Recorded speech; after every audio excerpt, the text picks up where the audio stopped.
7 വർഷത്തിനുള്ളിൽ 7 million YouTube സബ്സ്ക്രൈബേഴ്സുമായി 24-ന്റെ വിജയക്കുതിപ്പ് തുടരുന്നു. വാർത്തകൾ അവതരിപ്പിക്കുന്നതിലെ പുതുമയും ദൃശ്യാവിഷ്കാരത്തിലെ സാങ്കേതിക തികവും നിലപാടുകളിലെ സത്യസന്ധതയുമാണ് 24-നെ പ്രേക്ഷകരുടെ ഇഷ്ടപ്പെടുന്ന വാർത്താ ഇടമാക്കി മാറ്റിയത്. നാടിന്റെ ന്യൂസ് ഡെസ്കായി മാറിയ 24-ന് 7 മില്യൺ സബ്സ്ക്രൈബേഴ്സ് കൂടുതൽ തിളക്കമേകുകയാണ്. പുതിയ വാർത്തകളും ജീവിതകഥകളും തേടുന്നതിനൊപ്പം തന്നെ റിപ്പോർട്ട് ചെയ്യുന്ന വാർത്തകളെ പാതിവഴിയിൽ ഉപേക്ഷിക്കാത്തതാണ് 24-ന്റെ ജനപ്രീതിക്ക് കാരണം.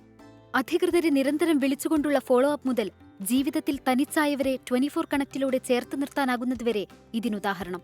നാടിനെ നശിപ്പിക്കുന്ന വിപത്തായ ലഹരിക്കും അക്രമത്തിനുമെതിരെ 1 മാസം നീണ്ട കേരളയാത്ര സംഘടിപ്പിച്ചുകൊണ്ടാണ് ചീഫ് എഡിറ്റർ ആർ ശ്രീകണ്ഠൻ നായരുടെ മാധ്യമരംഗത്തെ 40 വർഷം 24 ആഘോഷിച്ചത്. ലഹരിക്കെതിരെ അമ്മമാരെ ഉൾപ്പെടെ അണിനിരത്തിക്കൊണ്ടുള്ള യാത്ര വൻ വിജയമായി.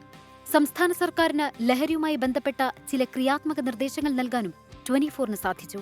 മുണ്ടക്കൈ ചൂരൽമല ഉരുൾപൊട്ടൽ ദുരിതബാധിതരെ 24 കണക്റ്റിലൂടെ ചേർത്ത് നിർത്തി. മഹാദുരന്തങ്ങളിൽ ഒറ്റപ്പെട്ടവർ, നാട്ടിലേക്ക് വരാനാകാതെ യുദ്ധമുഖത്ത് വിറങ്ങലിച്ചു നിന്നവർ, ജപ്തി ഭീഷണിയിൽ പകച്ചു നിന്നവർ തുടങ്ങി നിരവധി പേർക്ക് സഹായമെത്തിക്കാനും അവരുടെ നാവാകാനും 24-ന് കഴിഞ്ഞു.